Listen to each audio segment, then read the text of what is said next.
What does it take to be a successful entrepreneur? A dangerous amount of coffee and a ton of grit.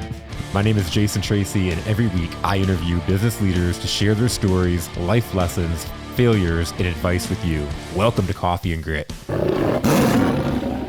What is up? What is up? I especially enjoy that dangerous amounts of coffee part. Like, I think I've had that today. So, lion's breath, baby. Let's go. You know, I always say this is going to be a fun episode. I know for a fact this is going to be a fun episode because this is take 2 and super awesome. You know, sometimes in life, whether you're in entrepreneurship, you're a spouse, you're a parent, just life in general, there are things that you can't control. And in this particular case, I had Brian and Daedra Surowiec from Strawesome in the studio a couple weeks ago. And one day, a couple days after, I got a fateful call that unfortunately technology failed, and it happens, right? No matter what you do, something can come in and that is out of control and you fail. So I get a call that the footage is gone, and you know, it was a tough one because I remember leaving the studio after doing this episode, and I was on a high all day, like a buzz. And I told Brian the next day, if we play basketball together, you would have found that out in the last episode.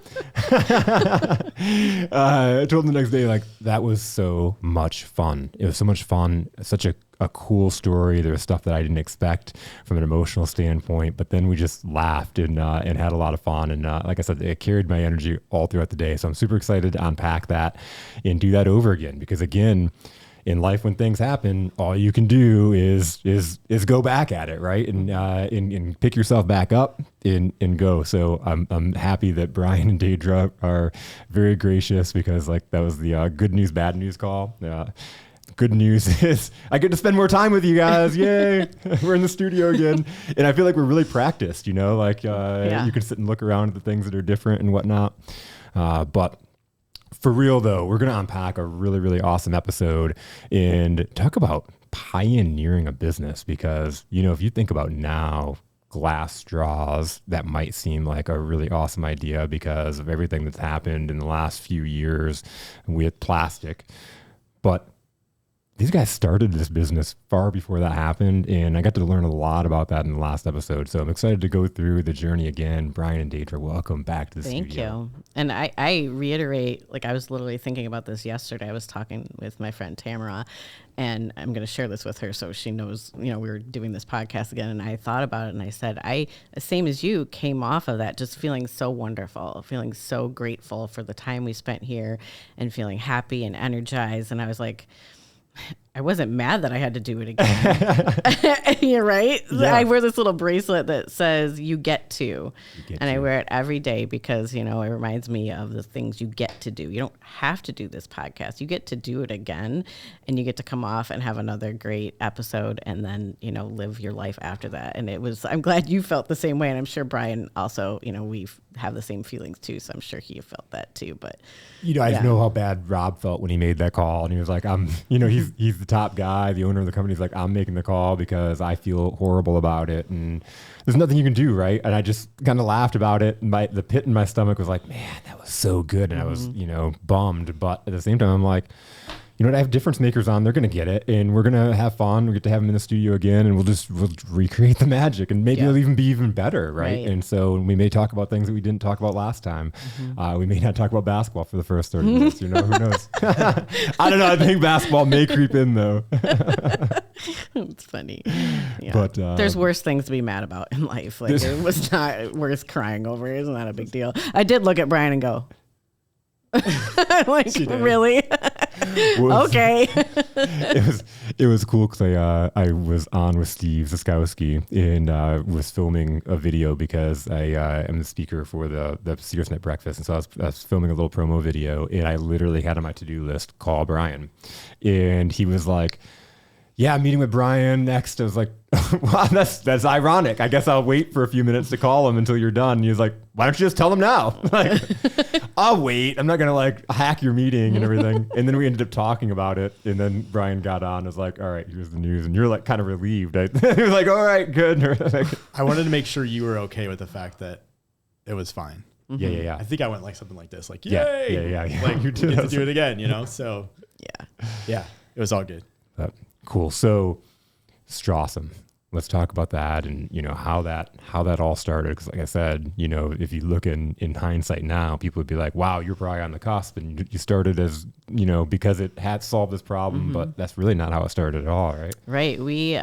This is kind of, I was thinking about this today too in the shower. I was like, this is kind of like Strawsome's like a perfect blend of Brian and myself. And that makes it all the more special because, we both have important roles in this business and we have since day one, and it just makes it all the more important for both of us. Like we couldn't do it without each other. So Strawesome technically was registered 15 years ago last week. Wow. Yeah. So 15 years have gone by, but I started it, I think around October, November prior to that, before we registered the business name. So it'd be 2008, 9. 8? I don't know. I'm not good with numbers. 16 years, however long that was. I don't know. We kind of had gone through a bit of a hard struggle financially. Our older son is 19 years old, and right after he was born, Brian had started right before Adam was born, Brian had started his essential IT business, IT business, and we had gone through some hard times financially, like right around that recession time of like 2005, 8. It was in that range. Yeah. Really going great with the years right now. I don't know what we deal with. But so we had given up our home. We had like one vehicle. We were living at my parents', and I have a degree in architecture, but I had quit that job in order to raise both our boys. We have 2 boys. They're almost 5 years apart. And so when I had quit my job, we kind of went down to one income, and then he started his business. And so it's like a whole balancing game of like, you've got all these benefits from your business and your job prior. So when we kind of were living at my parents' house for the time being, in a transition period. We go through lots of transition periods. We're in one right now, so I'm looking forward to get out of this one too.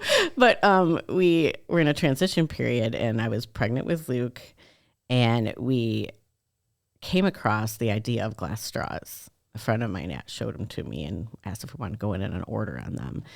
And we had previously lived in Dearborn. And so I told our friends in Dearborn at the Glass Academy, I said, can you make these straws for us? And she said, Michelle at the Glass Academy said, no, we're going to show you how to do these. I mean, I specifically remember her telling us, we're going to show you how to make these. And I'm like, oh, okay, whatever. So they do hot glass blowing. They do torch work, which is what I do. They do neon work. They do stained glass, slump work, all the glass arts. And I said, okay. So I took some classes there, and unbeknownst to me, I didn't know I was going to fall in love with it. Yeah. So I rented the torch there for quite a while until we moved out of my parents' house. Till 2010. Yeah. And then ever since then, I've basically been working in a garage for the most part. Because it's propane and oxygen based. So it's a very hot flame that gets up to like 1,500 degrees. So when we were in that transition period, I was also teaching natural childbirth classes. If you haven't noticed, I'm a jack of all trades. I also had a painting business. I had indoor painting business at one time in my life. Ask her the name of that business. What is the name? She paints. So, I don't know. I like lots of things. I actually like painting, but not for a career. I had gotten to be enough. Where's I going? So I was also teaching natural childbirth classes at the time when I kind of discovered the love of making this glass work.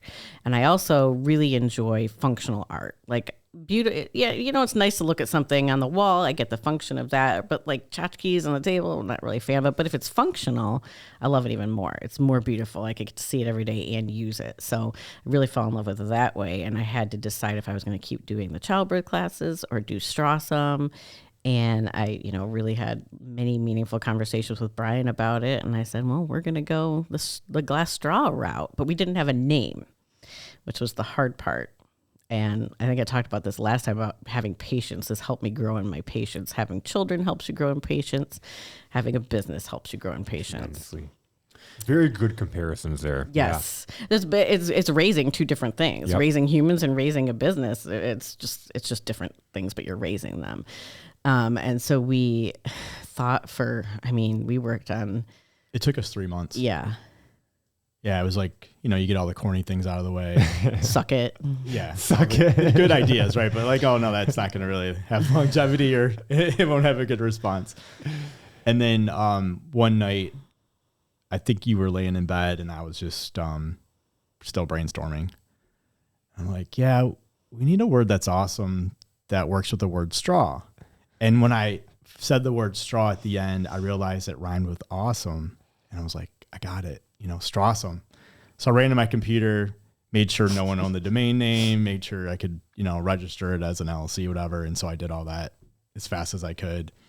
And that's where we officially said, okay, now we can build our own website, our own brand, our, business cards, whatever it is that we need to be in business.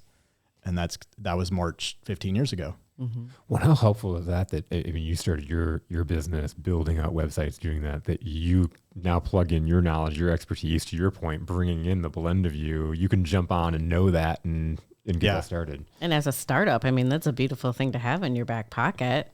As somebody that does web design, I didn't have to call somebody, be like, hey, register this name, whatever. He was right there. And that's why I'm saying, again, Strawesome is a beautiful blend of what both of us bring to the table. And, you see what I do outwardly. You don't see what Brian does, but it's just as important and just as, a big cog in that machine for Strawesome. Thank you. You're welcome. It's interesting because we figured out how to print our own postage, how to market online, there was a lot of technology stuff that we had to figure out, and to save money, to make it work. And it was just an exploration after exploration. So in my world, this was fun because I'm learning new things. I'm actually applying things that my customers and my other business are doing. So now I can help them in ways that maybe I couldn't before.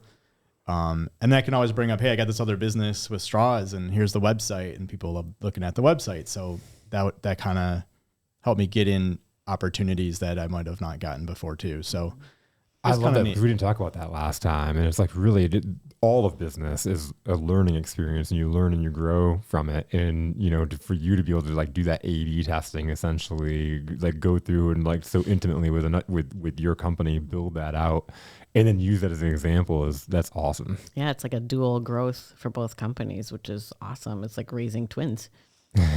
Yeah. Sometimes I'll have a website thing I need to try out. I'm like, well, just do it on Strawesome. I got my own guinea pig here. Yep. And we've learned a lot of cool things that way. So it's fun. Mm-hmm.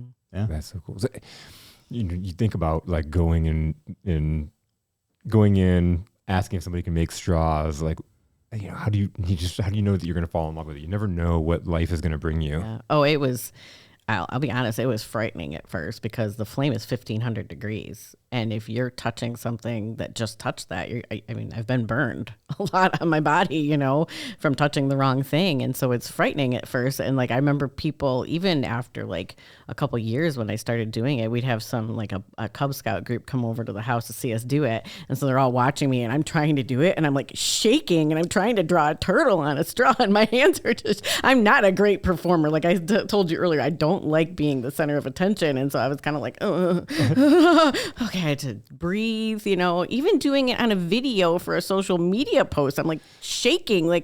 If I'm by myself, I'm fine. So it was a lot of just, okay, have trust and have confidence in yourself. You'll be okay. It'll be perfect. And it does. It works out all the time. But it was frightening at first. I can imagine the flame and that heat. Yeah. Yeah, we have on our homepage of our website, there's a video and it shows me doing it because people are always wondering how we do it. People are like, oh, you blow these? I'm like, so technically what I'm using is called torch work, and that is the oldest form of glass blowing before they started actually blowing crystal glassware. So our glass is made of borosilicate, so it's actually way stronger than your crystal glassware that gets blown from a blob of glass.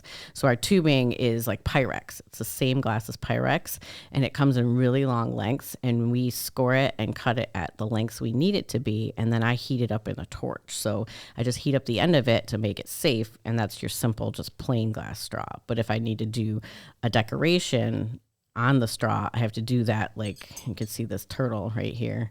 If you do that in the torch, you have to use different pieces of glass and you have to melt it onto the surface. And this is like a $20 straw, and this is like a, $10 straw.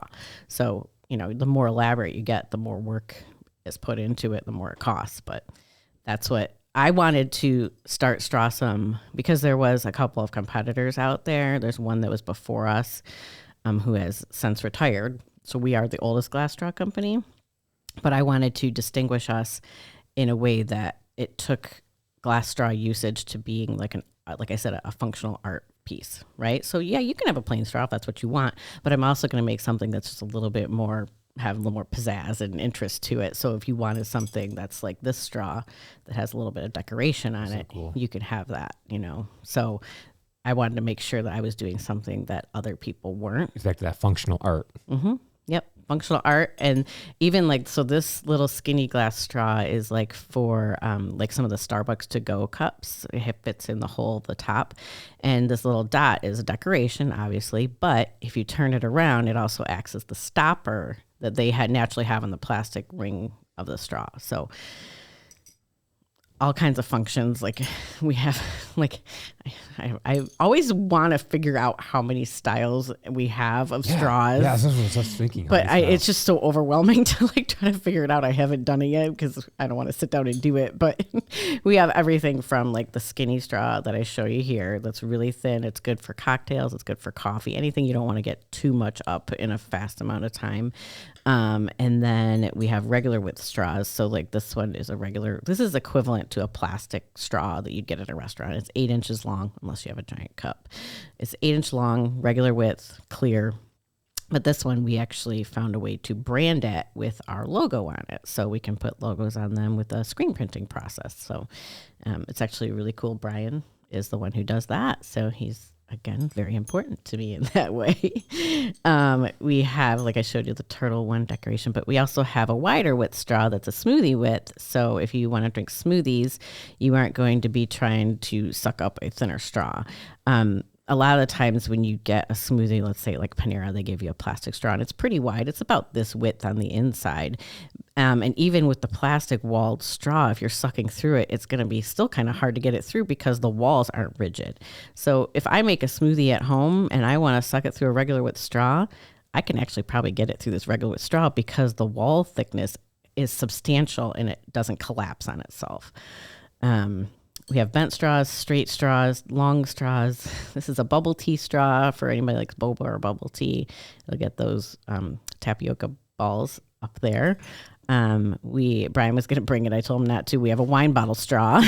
It's 14 and a half inches long and a little bend on it. So if you don't want to get people actually love them. Yeah. How do you think of something like that? Oh, well, you drink wine. And then you come up with it because when you had a lot of wine, you're like, I can make something. Wait, we can do this. Yeah. Anytime we have a container near us, we by default now think of how to put the straw. Do you use a straw with that or not? Could we? Like we just kind of go through that process. So it was 10 years ago. I think it was like 2014-ish. We had a bottle of wine. We're trying to take pictures of our little cocktail straws in little wine cups. And then the bottle sitting next to it. And we're like, wait a minute.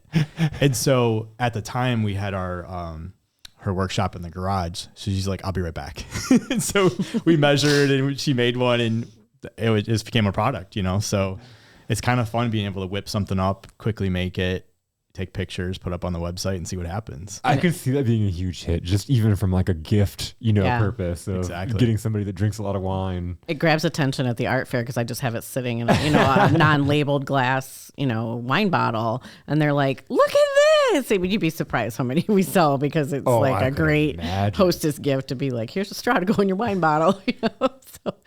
But also on that too, and I touched on this last time, is like my customers a lot of the time will help me develop new products in more ways than I could develop because I can't be everywhere and seeing everything that is in the market that needs to be made straw wise, right? And there's so many cups out there. We talked about the Stanley. Oh gosh, yeah. So your head will spin spin, because not only is there a Stanley, there's a knockoff this, and there's a copy, and they're probably all made in the same factory, by the way.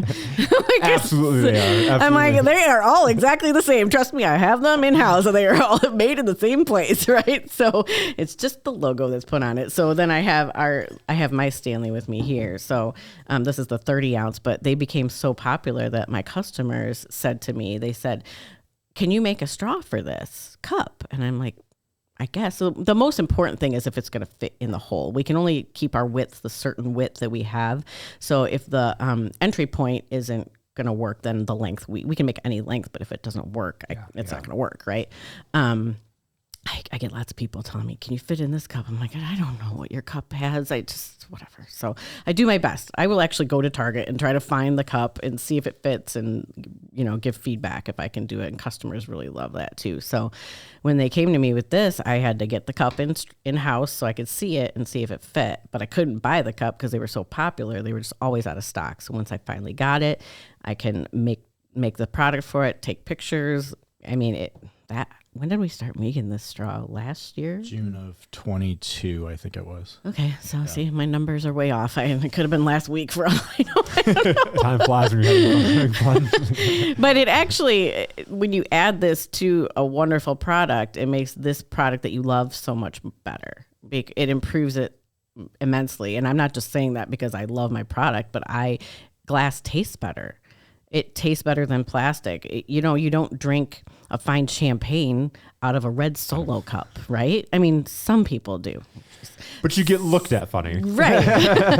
If you want to hide it, you do. But most people, if you're going to drink something that you really enjoy the taste of and want to savor it and class it up, you drink it out of glass. You're not going to drink it out of plastic. So even just drinking more water out of a glass straw is just... A lot of people get that benefit from it because it tastes better, it tastes pure, it tastes cleaner. You don't store acidic things in plastic. You store them in glass because glass is pure and non-porous. So, I imagine we were talking about Johnny when he was in the studio talking about he just took a trip to Jamaica and he was like, I wish I would have met you guys before I went because he had all the paper straws. And then you'd said something about the kind of myth with paper straws that I didn't know about.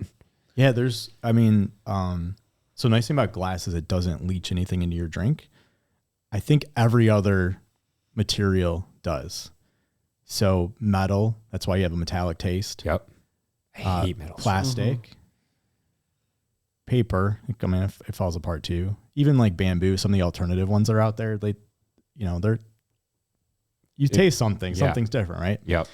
And with the paper ones, there was a study that was done, I think it was in 2023 that it came out, pretty recent. And they did tests with all the different types of straws. They even did some glass straws. And I think the straws that they were testing were in China, wherever they were. I don't know exactly. But I did read the report. I read it thoroughly because I want to know what this was all about. And the deal was they were finding PFAS, PFAS, which stands for some chemical mixture. They were finding it in everything. Plastic, paper, some of the glass straws, metal was not supposedly on the list. So that the whole idea was the metal straw people were all like, hey, buy metal because it doesn't have PFAS in it. But the thing is you'll still get that metallic leaching into your drink. So it changes the taste, right? Actually, it radiates the temperature too. Mm-hmm. The nice thing about glass is you could put the worst thing in the world, lead, whatever you want in the glass. We've tested ours, doesn't have that. But like if you have lead, you have PFAS, whatever you have in the glass, it's not coming out of that glass. It's stuck in there. So you can use this with anything and it's never going to change the taste or be unhealthy for you. And that's why we said, let's just go with glass because we can trust that it's the healthiest choice. It's beautiful. Like she said, it's functional art. And, we try to live healthy lifestyles and we've upgraded since we started our journey when we were pregnant. That's kind of when our journey started. Of like what we eat and what we do and stuff. And this has really fit our lifestyle. So it's really authentic for us to say this is the best straw because we've done our homework and we've continued to, keep up on that. So yeah, it's a lot of people, like you said, the Stanleys, like you get plastic straws and you try to clean them. You try to like work with it over and over. And eventually you're like, this isn't a good experience. You pop one of our straws in there. And from that point forward, you're like, you can't go back. So, That's a really cool thing about our product. We have our numbers of returns. I'm the numbers guy. Obviously she's not, right? Yeah. So like we replace them if they break. That's the first number we track. And it's been like, I say it's under 3%. It's like 1.5%. And we've sold millions of straws, right? Like a lot of straws. Our return rate is like 0.0 something. It's like 0.25%. It's like a very much like when you use our straws, you love our straws. That's pretty much the conclusion there. And like 15 years of that is pretty cool. That's really, really cool. You know, so like that's another reason why we love our business is because people love our products and you want to do something that makes a difference in the world and contributes to their quality of life. And every day we hear that. Well, I love it because it's so authentic for you two. Like you said, it fits into your lifestyle. It's the functional art of like fills your bucket from that standpoint. And to be able to do it for 16 years because you talked about like some of the other things, you know, like the sheep paints, you know, like cool. I love painting. Not a business. Not sustainable. You know, yeah. Because there are things that we love to do, but then when we turn it into a money-making thing, it's like, well, you don't want to do it for the rest of your life. And honestly, like, it's interesting because in the beginning, it was a lot of creative work on my part to make our product. And now it's more just really manufacturing. So I turned less into an artist and more into a manufacturer. So I kind of feel like a robot or that cog of, you know, the manufacturing part, which isn't very fulfilling. But I also like to get stuff done so that I see I got this done. I'm preparing for art fairs right now. This is March and I'm preparing for art fair in July. And I'm very satisfied by knowing that I've got that done and ready to go. And sometimes people be like, what's new? I'm like, I made 5,000 straws for this art fair. That's what's new, right? Like, that's what's new. Enjoy what you get because I make them all. When I tell people I make all of these by hand myself, they're like, you do? Like, it's shocking to people, but that's... Well, because you say you sold millions of straws, right? To say I've made millions of straws. And then on top of like how many are, you know, are defects or whatever. Right. Yeah, the nice thing about, I'm going to come back to this whole idea of her being creative versus manufacturing. When we started our business in 0809, you know, no one knew about glass straws.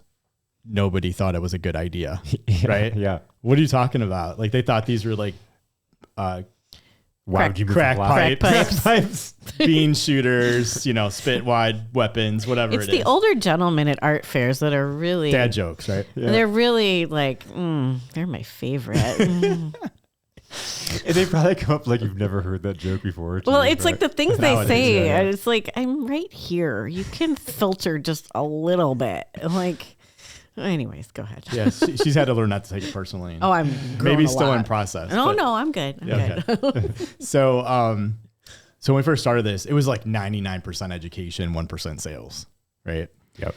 And then, 9 years later, when all the straw campaigns finally came out, like, hey, let's do something about these plastic straws we're finding in turtles' noses and, you know, sea animals and everywhere floating around the ocean. It's bigger than the size of Texas. Then everyone was like, oh, glass straws. Yeah, we get it. You know, like they finally understood. And we blew up. Like we went from working in our house in our garage to having a full-blown warehouse full of workers, 4 people working on the torches, doing the straws, shipping pallets of straws around the world. Like it was a big time deal, you know? But right before that, I was ready to quit. Yeah, I was like a year ready to before that. quit, ready to be done. I was like done. I'm like, this isn't even worth it.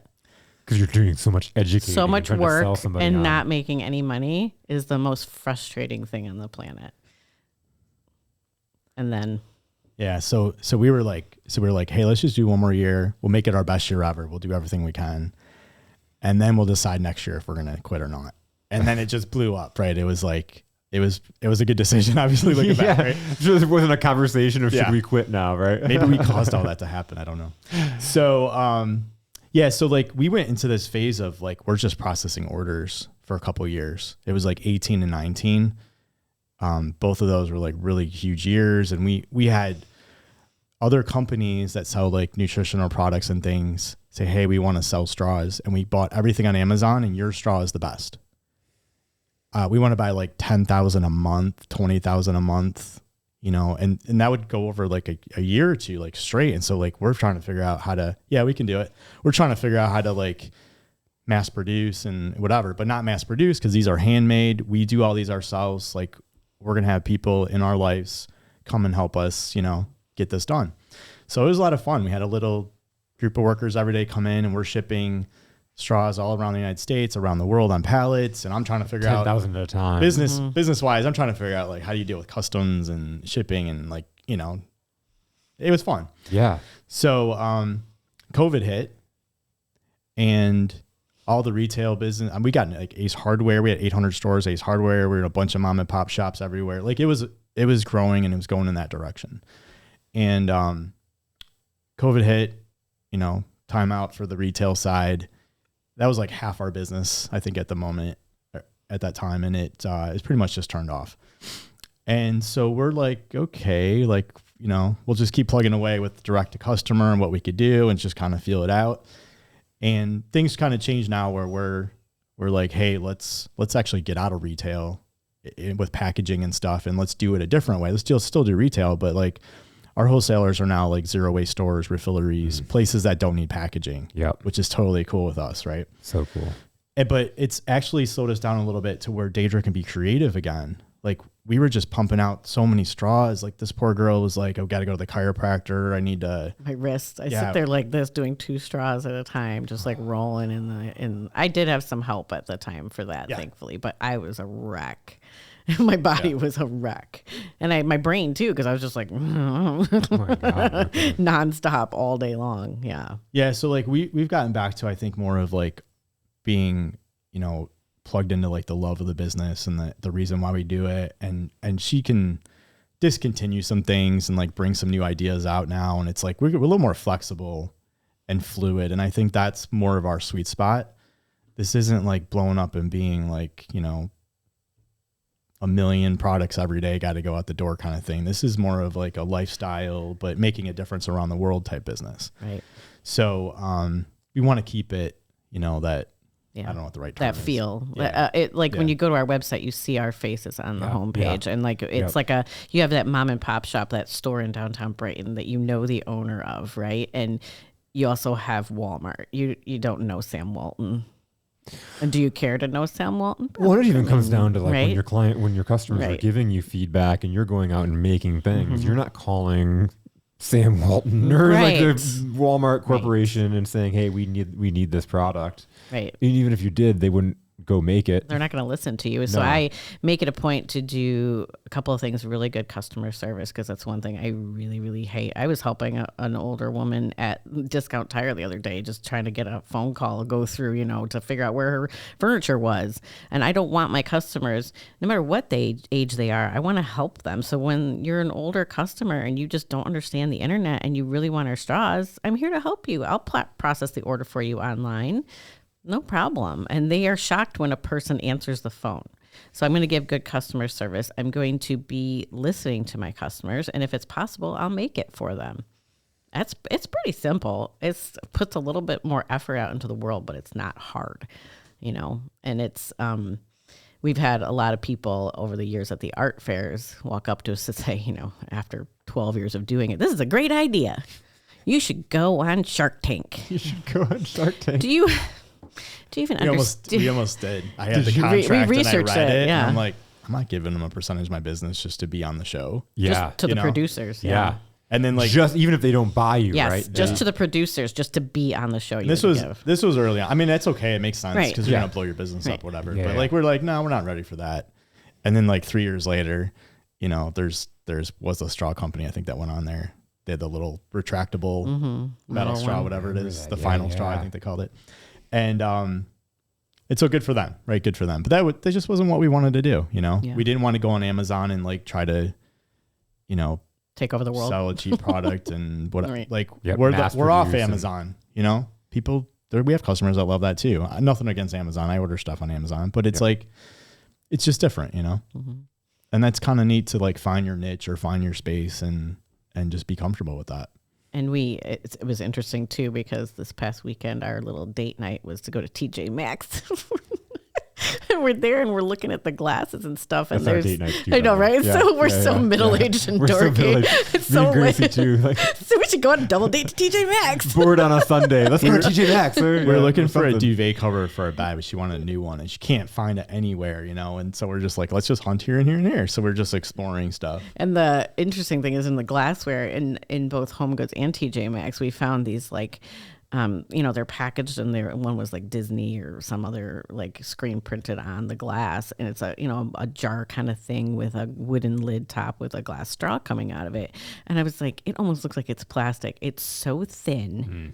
So our glass straws, we make sure the wall thickness is a certain thickness. That's what makes it strong. But these ones that are coming from China are so like paper thin.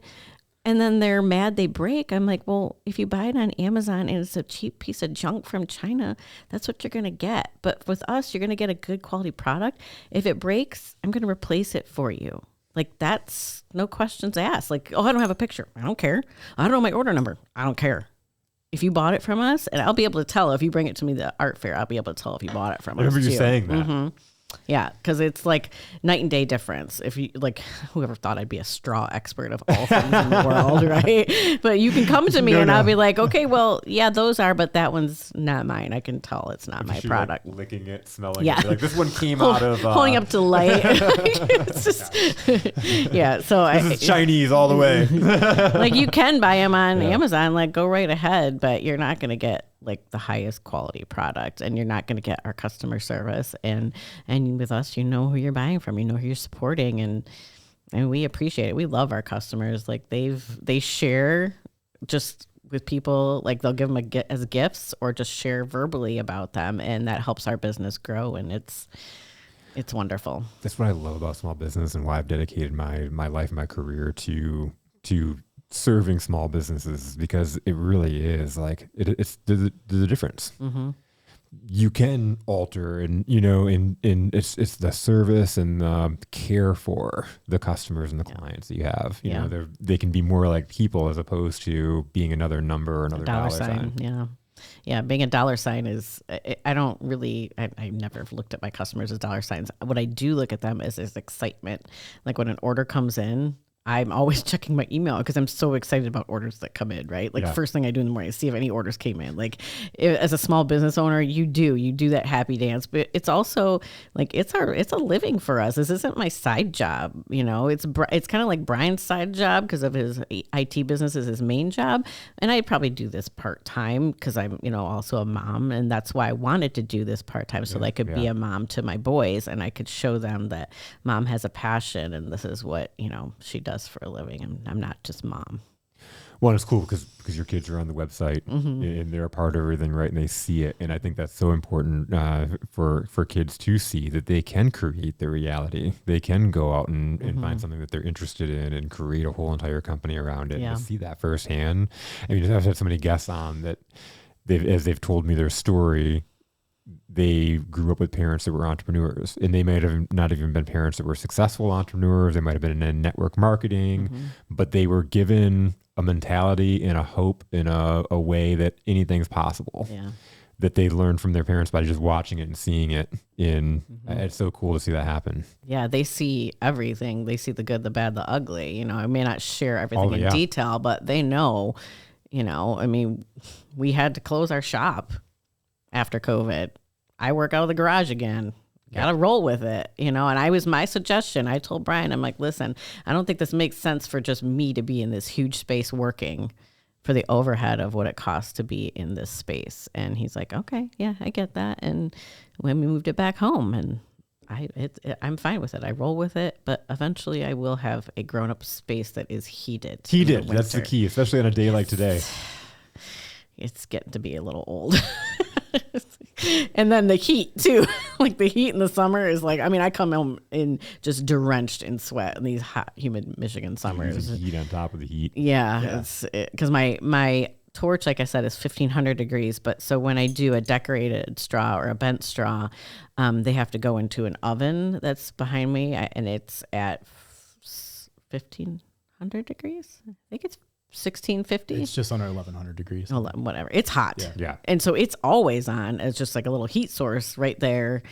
on top of everything else. So I go through some ups and downs with our seasons here in Michigan making this product, and it's like fall is probably the sweet spot. Oh yeah. Or even like last week when it was 70 and sunny, that like 70 and sunny, perfect temperature, not a breeze because I open the door up, but if it's breezy, it blows my flames. So it's got to be like the perfect temperature. So I'm a little princess. I can only work at certain times.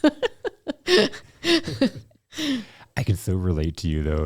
Like my eyes lit up like with the cold coffee thing and like getting orders. It is like I go and I check a couple times during the day, like refresh. You're like, oh look, another one. Right. It's so cool to see that. Yeah, it's like just like kind of serendipitous. You don't know what's gonna happen or how somebody found you or the size of the order. Or I mean, I'm grateful for any size of order, whether you buy one straw or $200 worth. And I have some people that come up to us in the art fair, and Brian loves this, I think, about the art fairs too. Somebody will find us there for the first time, even though it's like our 8th year at the art fair, but they'll find us and they'll be like, I don't know. And Brian loves to talk. Brian's our salesperson. My son Luke and I sit there, and like Brian's always like, it's like the end of the day, 12-hour day of heat. And he's like, go talk to them. And I'm like, I am not going to talk to them. If they want to ask a question, I will talk to them, but I'm not. So Brian's like always like the go-getter. He's going and talking to him. He's convincing them, blah, blah, blah. And it's great. Like he's fearless, whatever. I am not that person, but Brian is fearless, right? So he will go and he'll talk to somebody and he'll not convince them, but it's the sales part of like educating you about the product. And we a couple of times have had a customer who will buy one straw. Okay, I'll give it a try. And then they come back the next day at the art fair and they buy like 5 more straws. And then they come back the next day and then they buy like 10 more straws. And then they go home that night and they order on the website. That's awesome. Yeah. And then they're like our biggest champion, right? Yeah. All because Brian spoke to them and I wouldn't. Because I'm a loser. I won't talk to people. Like you said, we have our own strengths and we take advantage of that. Right. So. Yeah. So it's amazing to see that kind of evolve in front of your face. Like they actually believe you. Like I'm not just telling you this because I sell the product, but I sell the product because I walk, like Brian said, we walk the walk, we talk the talk. We live a very healthy lifestyle that's eco-friendly as we can be, that works in our life. And I'm not making this up. I use it every single day. That's so cool. Yeah. I love, especially for couples listening, because I get that question a lot, and I've had a couple couples on that have done business together. Because how do you work together? And that's a question I get a lot. Me and Gracie do stuff together too, and it's like, how do you work together successfully? And you guys are awesome because like. I went home and told Gracie, like, it's so cool because I had not had a long conversation with you, or we met at the art fair briefly and talked a little bit, but it was really short. And so we'd never in-depth conversation. I'm like, that was so awesome. They're so different. I'm like in a good way, right? Right. Like you're awesome, but then you're awesome too in a different way. And then to see you be in tune with your strengths and your weaknesses and, and to be able to pass those over and hand those. Did it always come that easy? Did it come that easy out of the gates? I think we had to kind of find our way. Like we knew like, oh yeah, she's good at artistic stuff and come up with ideas, things like that. I was good at technology. Like we kind of had some buckets that by default we knew, but the rest of it we had to figure out as we went. And I think just being open and communicating and saying, hey, this isn't working, or what about this idea? Like you just have to like communicate. That's the biggest thing. That's so huge. Yeah. Yeah. Just like in marriage, if you don't communicate, nothing's going to work, right? In life in general, if you don't talk about it, you're never going to figure it out and you're not going to be successful at it. So you really have to just communicate and work through. And like, I'll be honest, I am not in our marriage and in the business, I am not your numbers girl. Like I remember early on in our marriage, right when Adam was really young, he's like, why don't you do the bills? Because it's kind of overwhelming. I was like, oh, okay. I've missed so much stuff and not paid bills. And I was like, I don't think I should be doing this. It's not my strength. So, I can spend the money, but I'm not so good at managing it. But just like I cook, he does the dishes. Cooking isn't his strength, but he helps out in cleaning up, and it's appreciative on both sides. It's a two-way street, and we both appreciate each other for what our strengths are. It's so cool. Eating's my strength. Eating is, I'm totally hooked up. It is his She's strength. like the best cook in the world. He said it's his strength. What was it for Christmas? What did I make the cheesecake for?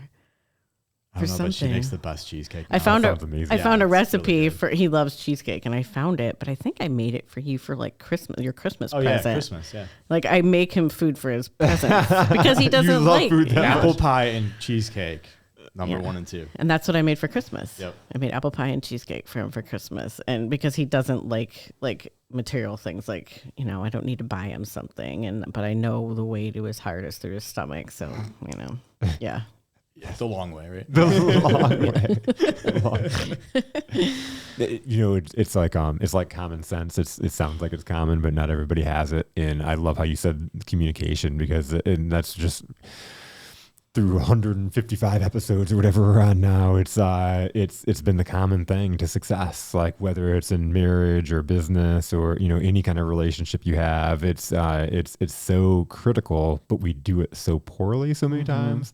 So to have this conversation and just even see from an example how you two communicate is a you know, like I said, a great example for people to see. And we're not perfect. Like we have our moments where Absolutely. we're not perfect. Like I'll find that, okay, things are kind of lagging with Strawesome, and I'm like, what could work better? And then I take some notes down on my phone, because he's very, very busy. Running 2 businesses, no joke, right? So he's super busy, and I have to find the right time. It's usually like a Friday night or something, or Thursday night is after work or whatever, and where I can present like the things that I want to work on for Strawesome. And some of them have happened, some of them have not happened, and I just have to be patient and know that it'll all work out and we'll succeed. But some stuff hasn't happened yet. Well, and this is a good point. How do you separate that and run 2 businesses or be part of it, you know, 2 businesses? I've worked now. I worked from home since I started my, you know, both businesses. And so I've had 21 years of practice of being like a remote office and that. And, you know, you have to get through what's it like to work when you got things at home that might come up that you have to deal with. Everyone's dealing with this with COVID, right? Like, Yeah. But I traveled a lot initially. Now after COVID, you know, Zoom's more for most people, it's acceptable, or Yeah. the more common way. So like, you just kind of have to like make whatever works work. And so, I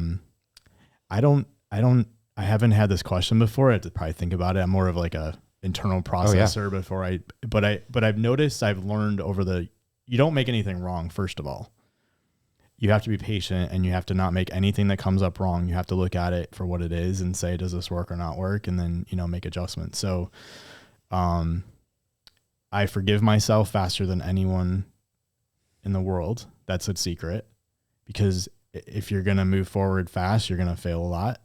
You're going to screw up. You're going to like do things you didn't want to do, or didn't know you're going to do, you know, things like that. So like the key in being in business is to persevere and just keep going, right? Just stay in business. So keep showing up, you know, take 2. So, I know, I'm like, if you're saying that, I'm like, this is like exactly what we started off the conversation about, right? Yeah. So like, you got to fail forward. There was one time where someone was trying to coach me to write a book, and like, what's your title? And, I was like, I guess I could write about Strawesome, and we can call it like How to Suck Your Way to Success. Like, I don't know if that's a good title. I think it's phenomenal. Never too edgy. Yeah. I'm going to veto that title. Yeah. So like, there's this thing about like failing forward, and like, you only learn I learned through trial and error. I would say the number one way that I learn. I don't think that's the only way to learn, but for me, I've got to like have my thumbprint on things. That's just the way I work. So I'm not trying to be a jerk or tell people what to do, whatever. It just, once I figure out something that works, you know, I want to implement it or try it out. So, so I don't know if I'm answering your question, but that's kind of been like my exploration of what does it look like to not only run one business or 2 businesses, but also be a dad, also, you know, do things around the house, you know, try to stay married with my wife and, you know, play basketball and do everything, have it all. How do you have it all? The only way you have it all is you have to try. Yeah. You know, you have to like keep showing up and keep finding a way to do it. So, and making time for the things that you have put high priority on. Yeah. Yeah. And it's funny because like, it seems like everything has a priority, right? We kind of live in this world where like so many things are coming at us. It's just the crisis is what shows up as the thing to work on. And that's not a good way to operate. it's almost like you're getting that constant adrenaline or cortisol shot, that just keeps you, it's like an addiction to crisis. Yep. So there's like learning how to put in systems and other people and, like find a way to make it work. So. Brian also really likes, like he said, he likes to have his foot in on everything. So if something comes across him as a new idea for a business, he's like, yeah, I'll do that. Yeah, I'll do that. Yeah, I'll do that. Like he starts adding things in. And there was a point where I was like, okay, your sandwich is getting really big and you're not going to be able to eat it. Good analogy. Yeah. Right. Mm-hmm. And it's going to affect everything. This bottom part of the meat that you started is going to affect. Like, focus on the sandwich you can eat instead of having this huge sandwich and having to be a part of everything, because it's not going to work. You have to sometimes he's passionate and I love that, but I'm realistic and I have to sometimes bring him back to like reality and be like, okay, I love you and I've said yes to a lot of stuff, but I'm going to say no right now to this because it's just enough. That's me and Gracie. I'm the I can do this, and this, and then she's like, wait a minute. Mm-hmm. And for the longest time, early in our relationship, it was like, why are you always hating on my ideas? Like, why are you always like, like questioning this? And I realized I needed to start listening. Yeah. Because she was right and she had great questions. It wasn't that she was like trying to tear it down. She was asking me very valid points on how this could possibly be reality. Yeah. Yeah. It's big. Yeah, there was a time where I don't know if you call it ambition or what, but it was almost like I was trying to start 10 businesses at once. And I don't know if it was connected to the idea, like if you have 10, one's going to work out. But at some point I realized if I don't keep this in check, like I'm going to be spread so thin, I won't be able to do anything well or enjoy any of it, and so like you said, listening to my, what do you call it? The little Daedra angel on your shoulder or whatever. Just listening and like really understanding like the impact it had on the people I care about. Like that was huge to understand. So, there's Essential IT and there's Strawesome. And the cool thing about Essential IT is I get to work on projects with my clients and that they're businesses, right? So I get to make a difference in many different businesses that do things that make a big impact in the world. I'm working on a couple that are really awesome right now. And it's like, that's really rewarding for me. And then having a business, and that business with my brother, by the way, and this business with my wife. And so it's like being able to like know you can work and be successful with your family is another huge, so cool. It's such a huge deal, because you hear stories, it's the opposite all the time. Oh, like absolutely. That's like the norm or the stereotype that it doesn't work out. So, yeah, I'm glad I listened because it's brought me back into a balance of, life working in ways that's way more enjoyable. And I'm sure I still have a ways to go. It's still things to learn. And, you ask anyone who lives with you and they'll tell you all the things that you have to work on. So it's like when I'm ready, they have the list made. Like, right. It's probably like in an unsealed envelope on my desk, So, yeah, but we're in a good space. Like we work really well together. We work through issues and, breakdowns, things that come up. And, like she said, like we're going through another level of, where we're going to live next and things like that. And it's kind of actually fun to some degree because there's some unknown and there's some challenges and there's some like timing and like, it's almost like a movie, right? Yeah. Like you get to see how it's going to turn out, but it's going to turn out. Movies always turn out, So it's like, I love that. It's like, we don't know when, we don't know how, that doesn't matter. Let's just stay dialed in and do what we do and have fun and enjoy each other and stuff. And I think we're more in that sweet spot now than we've ever been. So that's cool. I agree. It's a big, I feel like it's a big like turning point for us. Like we've, when you get older and you feel more like a bit wiser and just like more comfortable in your skin. I feel like that in our relationship and in our business. Like I just feel more comfortable in it. Like when we first started doing art fairs, I was the most miserable human being on the planet at those art fairs. So Brian's the oldest of 6 kids. I'm an only child. So when we go to art fairs, like I am spent by talking to people and being around the energy of all those people. And Brian feeds off of that, right? Like he loves it. Yeah. I remember one time we got in the truck into the art fair and he's just, man, going on and on about ideas. And I go, can you just shut up for the ride home? I'm like, I've had enough of talking and noise and people and everything. It's like I would fall asleep at the back of the booth on the grass. I was just exhausted. The first art fair, I think I went home because we were in Milford. It was close. I went home and just took a nap. I couldn't do it.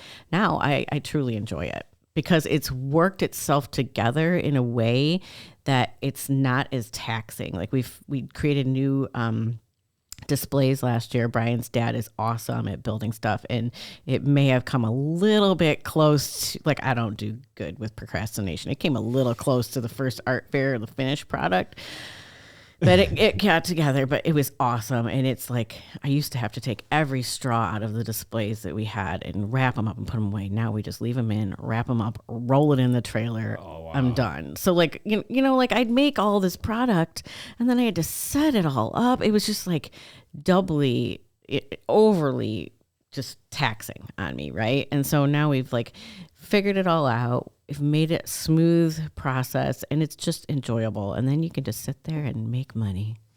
Right. Yeah. And just share your product with the world and have fun. And have fun with it. I love people. I love people watching. So it's a great time. It's a great time. What do you call the other artists that are around that you? I call them my coworkers. Coworkers, yeah. Because I've actually made friends with some. Yeah. The Hearns. I made friends with the Hearns. They're my friends, and Landria from Sassy Olive and her headbands, and I mean it's wonderful. We actually, like at Ann Arbor, we had a rain out of a thunderstorm, and we all, a couple of them, like the Hearns and us, the four of us went out to eat dinner because we had a shutdown for a couple hours. And it was funny because I was thinking about this the other day. We first met them at, I think I've told them this. I don't know if I've told them this or not, but we first met them at the Brighton Art Fair. They were sitting up next to us. And me, I kind of act like I don't like people, but I do like people. So when they first came up, I was like, oh, this guy. When they're sitting out, I don't know if I've ever told them that, but it's, but now it's like you gave them a chance and you really like them and you goof around when you're tired or bored or whatever, and it's like makes things all the better. So I call them my coworkers. It's so funny, but it's like, this guy, and then he's actually really awesome. So yeah, I think that was 2 years ago. We had a gap now because of the construction, right? And it was like 100 million degrees outside and no one was coming out to the art fair, which I don't blame them, right? Because they put out a heat warning, so nobody was supposed to go outside. And we're sitting there at an art fair. I literally went into a store to pretend to try on clothes just so I could take all my clothes off in the air conditioning. I was so miserable. I have never been more miserable in my life. But, it's so hot. Nobody can go outside. But you guys can sit here and die. So we had plenty of time to get to know, other artists. Yeah. And it's like awesome because we're many years ahead of them too. And it's like, oh, what about this idea or your website? And, we just give them ideas. And they're like, oh, that's a good idea, And then you hear the next time you see them that they implemented something and it worked big time, And so like, I don't know if it's them in particular, but like some people have like gotten out of their day job and now that all they do is what their art. And then vice versa too. There's people that have been doing this for 30 years that we learn from. Mm-hmm. So it's kind of neat to have that community. It's huge. Many different communities, but like in particular, other entrepreneurs that we get to talk to and become friends with, and just kind of cool. You need people that get you, And absolutely. And you can encourage them, and other people encourage you. Like it's a beautiful thing to have somebody next to you that's encouraging you. And people shopping the art fair may not know that. It's kind of like a little carny mentality, right? You're all together, and you're all like, well, not carnies, but we're like classy carnies, I guess. I don't know. You're like, you don't know that like behind those booths, all those people are really just like a part of the same community, and they are really helping each other to succeed. It's not a competition to see, because we're not selling the same thing, we're not doing the same thing, but it is really fun, and I may have bought a lot of stuff from those people that I really love their product, and I would not even think to do that before, but when you hear their story and you get a glimpse of who they are, you want to support them in their endeavors. Yeah. It's really cool to have an opportunity to I mean, in the industry, right, you have these events, and to have these events and be able to meet and or be around other people, because if not, you're just in the garage, mm-hmm. right, doing your thing, and it can be so hard to keep going without that community. Mm-hmm. Yeah. Yeah, like I remember because we redid our display. Like I said, last summer was a new display, and I think Elise had told me like she had messaged me and said that they redid their display, like kind of inspired by what we did, and I haven't seen it yet, and I'm so excited for the art fair season to see what they did. You know, like I'm like, oh, this is so exciting. Like, what did you create? What did you come up with? Like, because that's another level for them, and that excites me. You know, it's not just about me; it's about other people, and it's really cool.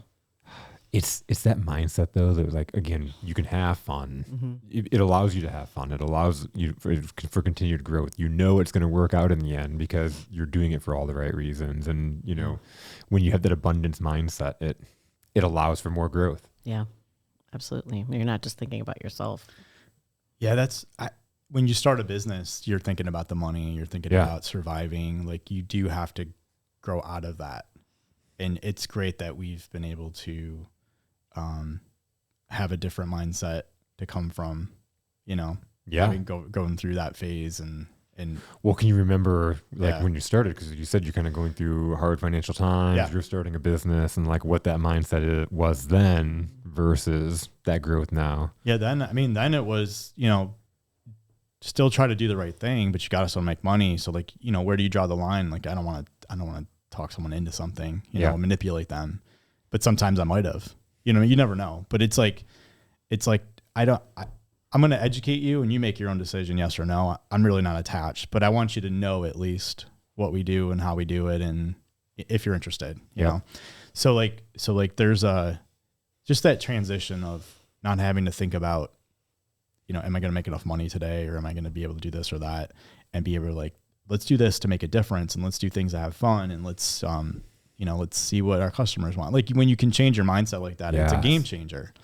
So everyone who starts a business, you know, you have to go through those different stages, and it's normal to go through them, and it's fine wherever you're at.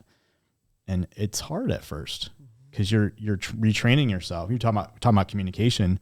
Communication with yourself is the most important. Oh yeah. Because whatever you're thinking is probably going to come out here, and how it's going to shade everything you see in the world. And the more you can upgrade your own conversation, the more things out here kind of look different. And I say this over and over again in this show, we are the accumulation of the stories we're told and the stories we tell ourselves. We can't outgrow our story, right? If this is our story and we're like, we're meant to be this, and why does my life suck? And just my luck, this always happens to me. You're always going to find the suck. You're always going to be literally. You're always, you know, you're going to find that, and you're not going to see the opportunities and move with something and find a passion in it because you're looking for the bad stuff. Right. Yeah. I always tell Brian, like the old me and the new me are always arguing with each other. It really is true. Yeah. It's like whichever one you feed's going to win. And you know, you get to, you have to like spit in the face of that story and just see what's possible. At some point, you just got to be like, okay, I'm just going to go and see for sure. Because whatever we tell ourselves is going to happen in the future is going to happen unless we go take a different action, you know? And it's like, that's how all this came about. You know, reaching out and calling people and asking questions and just seeing if it's possible. Like I still do that today, and I'm amazed at what happens. Yeah. And if I would have never made the call, it's just been speculation, you know? Yep. Yeah. It's pretty cool. It's taking the action. Because you can sit and you can hypothesize, you can think of what the market's going to, all this stuff. But at the end of the day, it's just a story that you're telling yourself until you go and talk to people and actually put it into action. Yeah. And sometimes you'll ask the question, and then you're like, I know they're going to respond. And then they respond a different way. Yeah. And you're like, no way. And then that allows you to go next, you know, to take the next step. Yep. And you can just keep taking steps of leaps of faith, if you will, all the way to the end. You know, it is possible to do that. This is like a good example. I had a client I just started working with, did a first session with with a person that just got moved into a leadership position of their company on Monday. And I thought the session went awesome. Had some observations and some things that I wanted to go over with the owner of like what happened. I called her, left a voicemail, didn't hear back from her. Like, okay. Couple days goes by, you know, yesterday went by, and I'm like, I still haven't heard from her. That's weird.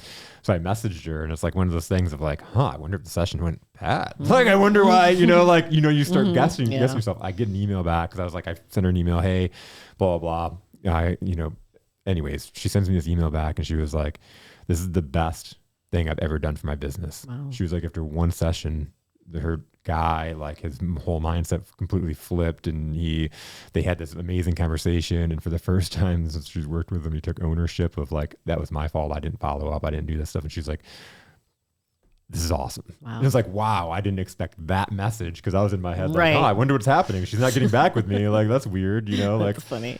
but you just don't know what to expect sometimes. Mm-hmm. Yeah. Yeah. It's good. Yeah. It's good stuff. It's good.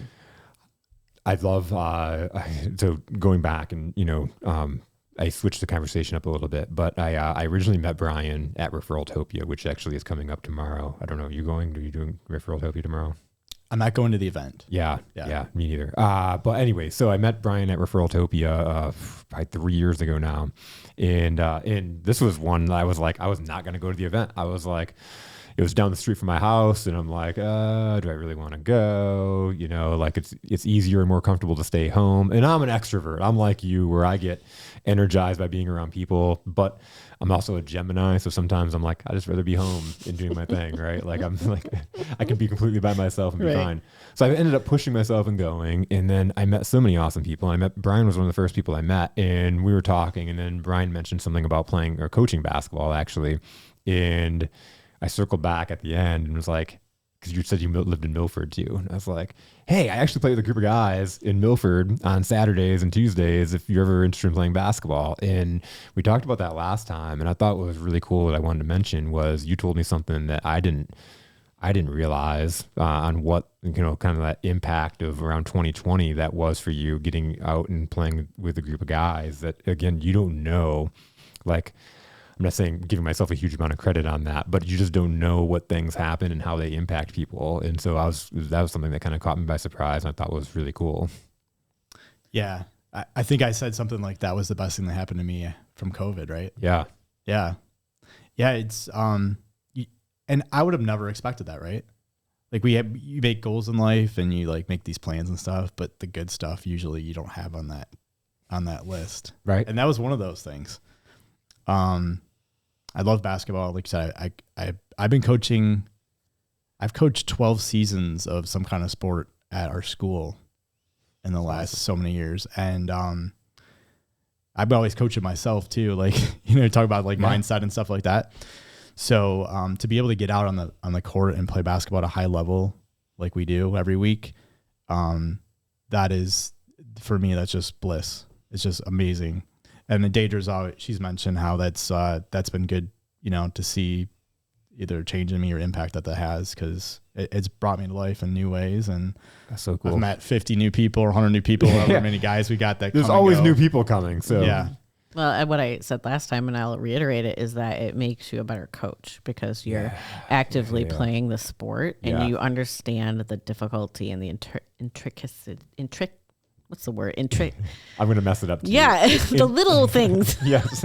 that make a difference in the sport. And we just had the middle school like basketball banquet and everything this week. And one of the moms, it's funny how people compliment somebody else through somebody else. Like she could have told Brian herself, which is fine. But it was funny that she told me, like, he brings up every player and says something about him, and you could really tell he truly cares about each one of those players. Like the way he presents himself and the way he cares about them is evident in his coaching. And then at the end of the season, when sharing about each of those players. And I think it's a growing thing that you grow and you play and you do more than just your bubble. Yeah. Like if you just stay in your bubble and only do like your job every day, and then you go and coach, and then it's like, yeah, that's just another job. It's another job. But if you add in that element of like getting out there and playing and being and having fun with it, then you realize why those kids like to play that game, and it makes you a better coach. And I was talking to Tamara yesterday, and I was like,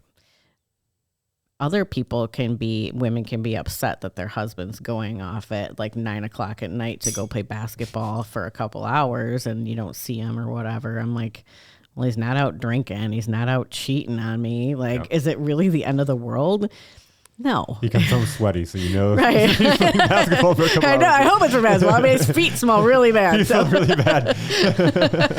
I mean, there's lots of dirty laundry, so I think it's basketball. But like, I know, like, pick your battles. It's just, he's having a great time. Who cares? Like, Saturday morning, he goes and plays really early. Am I mad because he's not bringing me breakfast in bed? No, I don't care. He's doing what he loves.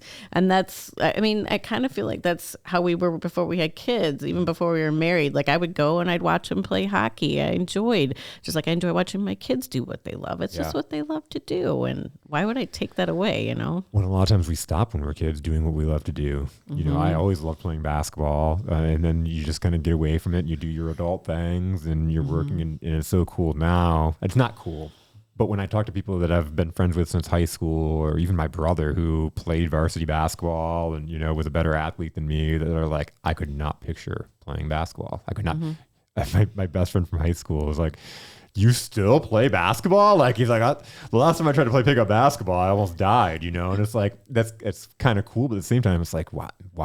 Why do we quit that thing? Because it's all about having fun. And how do you fill your bucket? Because there's some serious things and there's hard things we got to do. And like as entrepreneurs or just people in general, but especially to the point of everything we talked about from a business standpoint, how do we fill up our bucket outside of that? Right. I love playing basketball. I love the game. I love getting out there. And I feel like it's like an age, like they're putting like an age limit on certain games. Like Yeah. it's okay if you're young to play basketball, volleyball, etc.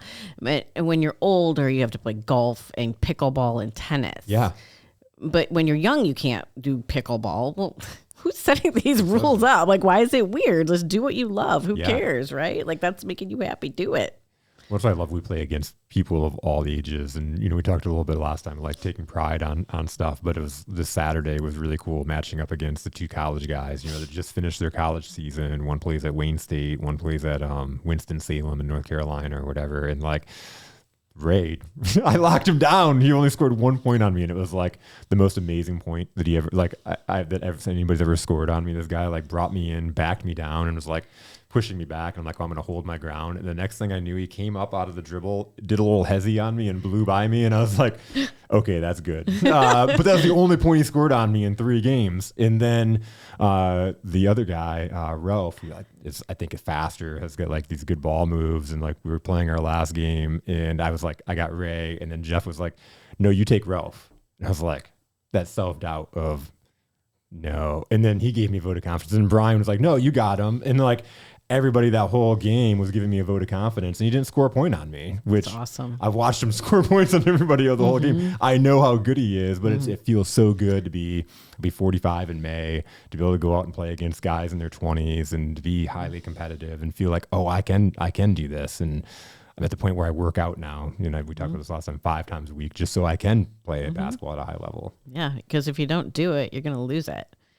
Absolutely. I mean, I talked about this last time too, but my parents are, 75 years old, and they still do the exercise that they love to do, like mountain bike riding. My dad will compete in mountain bike races that are insane, and I won't do that, but he does it. But he led by example so that I still work out. Yes. And so that my kids lead, see the example of the generations ahead of them, and they will continue to exercise. Like our son went to college, and I think he's in the best shape he's been because he's still working out. Yeah. And he's older, so it's a different muscle mass that you're gaining. You're not a little teenager. You're really changing and you're evolving and you're staying healthy. And I think him and his roommate said, I think we're the only ones of our friends that are actually caring about our health in college because they do. They take it serious. And I think it just leads by example. And if you don't keep it up, somewhere it's going to get lost along the line. Let me ask you too, like, because you're talking about leading by example and like in the kids kind of just getting it. Did you ever have to like yell or threaten or take things away? Oh yeah. Yeah.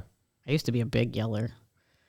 I kind of cut that out a few years ago, but it was just a switch of topic. I was just No, it's wondering okay. because a lot of times you like he doesn't yell at all. As kids, you're like, you take. I've met people that have like been very strict on their kids and said you can't do all these things, and then when they get into college, they're like, they kind of go crazy with all the things that they were been sheltered from. That's the way I was raised. I was raised very strictly, like you can't have junk food, right? Like I wasn't allowed to have, like we would have one night of the week where we'd have chips and Coke while we watched TV, and like that was my treat, and I wasn't allowed to have candy or whatever. And then I in elementary school was doing the fundraiser of selling like M&Ms, right? So I had a whole case of M&Ms that I brought home, and I sat in my room and I ate them all in one night.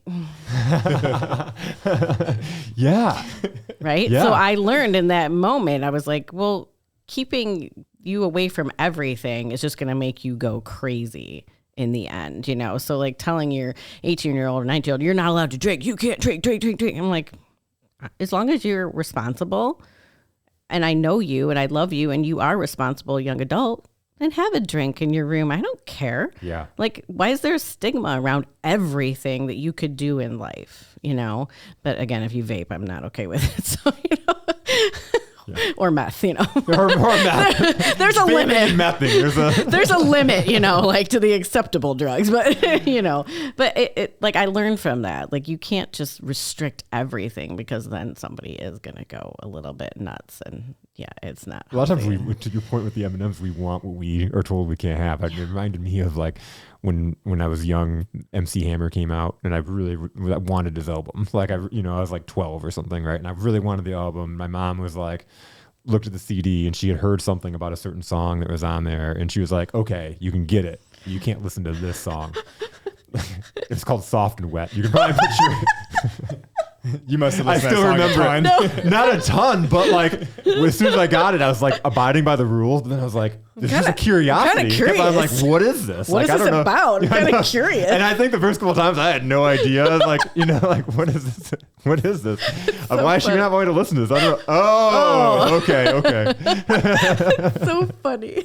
But my mind kept on like wanting me to listen to it because like, it was like, don't look at that behind this door, you know. Your mind is like obviously your strongest muscle, but it's like I'm that kind of person. I'm a repetitive thinker. If I want something, it's like all I can think about. Like we're trying to move and we found the house and I'm like, all I can think about is that, like that. If I'm not like focusing on something else, like work or whatever, I have free time. It's like, I need to stop myself. I'm like, stop it. Like, just stop, you know. It's so hard to stop yourself from that repetitive thinking. I haven't figured it out.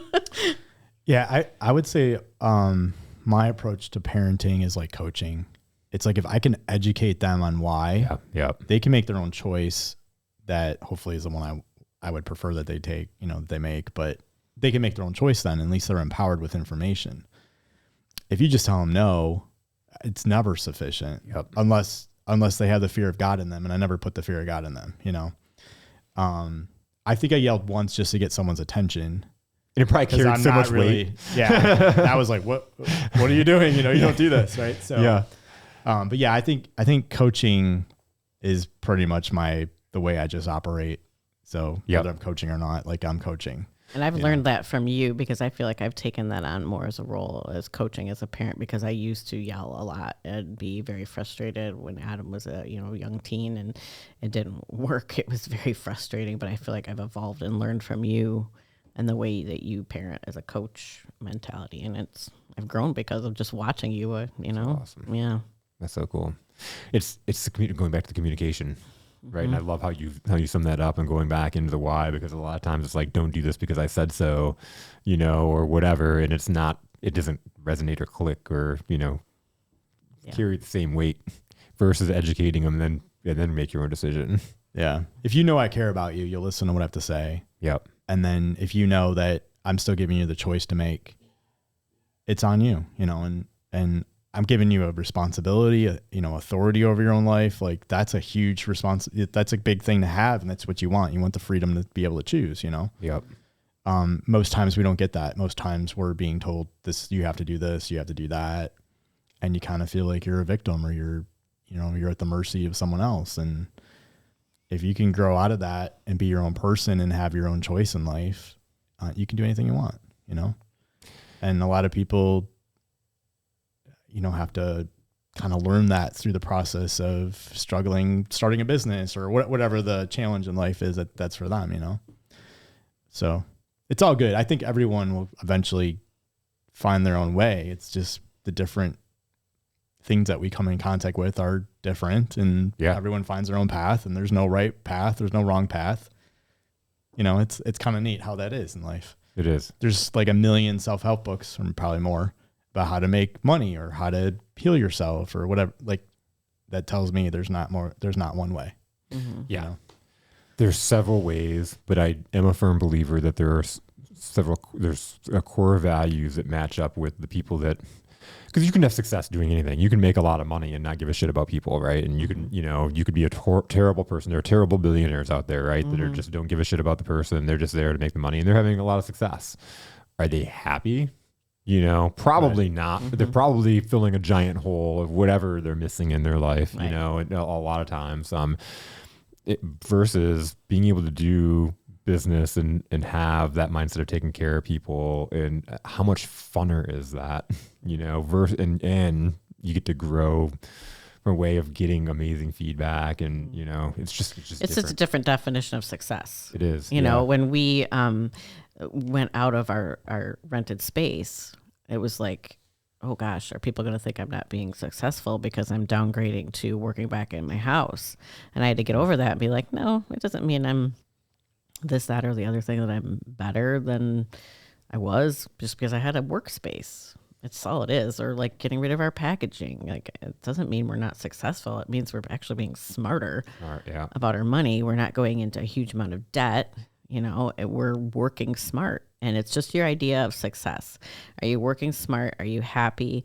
Do you feel like you're fulfilling a need in the world? And that is just my definition of success. That's why the whole idea of Shark Tank or a big investor, it just never really resonated because it wasn't along my or Brian's ideas of success. And I'm really thankful that we're both along the same kind of path. Like, because Brian could be the Jeff Bezos of Strawesome and we could be all over the world, but he's not. He's Brian and I'm Daedra. And, we work that way together the same. So awesome. Yeah. I love that this has been a whole other conversation, and there's a lot of the same stuff, but there's still so different, and it's still just as awesome. So you can have us back every 2 weeks, and we'll have the same conversation over and over again, and we'll see what comes up. That's so awesome. So, I talked about the Lion's Breath coffee, and everybody that's listening in knows that we have the coffee out in. We have something really awesome that I want to mention, a super awesome promotion. So anybody that listening to the show that orders Lion's Breath coffee, when you order it, enter in the promo code Strawesome, and we're going to send you a straw that goes along with your coffee. So super excited.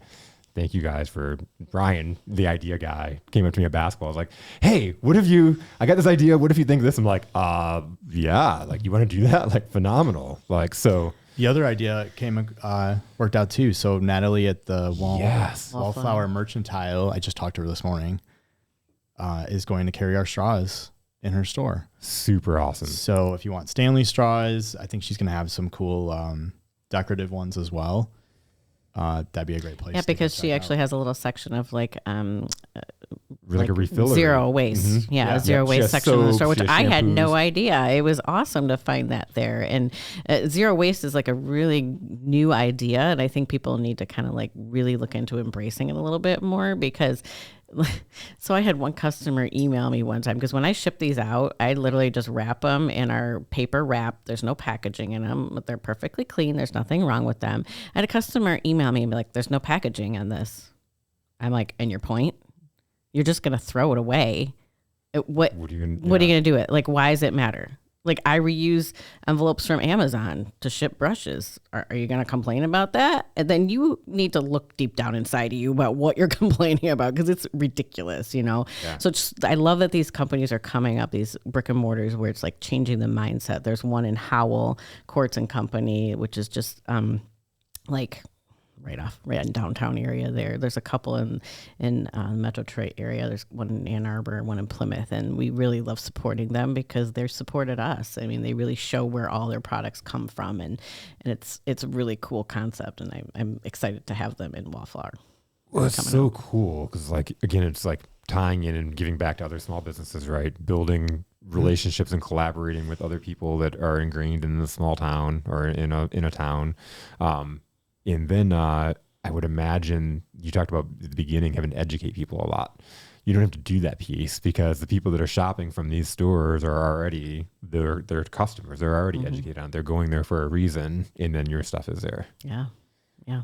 That's so cool. Awesome. And then you two partnered with Corey too, from Red Oak Refillery. Yep. Yes. That was on. Yep. As a result of you had her on the show before. Yeah. So, yeah, you hooked us up. So they had like a Midwest retreat for refillery owners, and we sponsored that, and I got to speak at it, and it was a lot of fun. It was really cool. That's Great so community. cool. Yeah. So thank you again for that introduction. Oh no, and that's what this is all about. Yeah. It was funny because I had just had her on the show, and then we were talking with Steve, and I caught, because I was talking to somebody else. I heard you say something about a refillery, and I was like, boop. She was just on the show. It was in my reticular activating system, like it was like in my thing. So I was like, wait a minute, refilleries are good for you? Okay, let me. And so that's cool again how it works out, but because I didn't know. It makes all the sense in the world. Yeah. You don't know until somebody communicates and says, this is what we look for. Yeah. It's awesome. So thank you guys again for coming in, doing Take Two. We'll be back in 2 weeks. Be in 2 weeks. For our regular scheduled programming. For everybody listening out there, check out strawesome.com. And this is STRAWESOM.com. And There's another E after the It's end. like straw and awesome. Straw and awesome. Even if you Yep. spell I'm it just gonna wrong mess in the up middle, it'll still pop up. So you don't even need to take my spelling for it. It's going to be in the links. It might work. It might work. But when you're ordering coffee, Lion's Breath coffee, put in the code Strawesome, and we'll be sending you a straw. Yeah, and I last time I mentioned too the importance of drinking coffee and like black tea or tea itself with a straw, as many people will get whitening done at their dental office, and the dentist will say, okay, don't drink coffee, don't drink tea, because it's going to stain your teeth. Well, if you drink it through a straw, we read somewhere online, it was like, oh, it goes past your teeth. Well, it does. It goes past your teeth. It doesn't sit there, and it goes back to the back of your throat because you're using a straw. And they will actually say, if you're going to drink it with a straw. But you don't want to drink hot coffee with a plastic straw. It's just going to melt and be gross. So I can't imagine paper and hot coffee. No, like plastic is the worst. Drinking hot coffee or tea with plastic is super gross. So we've got a good alternative for it. So I hope everybody enjoys it, that tries it, and I love it because we talked basketball. I don't know if anybody can see where's my camera? There we go. Swish dunk sip. So I love the sports theme on this, and you can personalize brand, put company names on, and all that kind of stuff. And so, thank you again for coming down. Thanks, Jason. Pleasure. Thank you.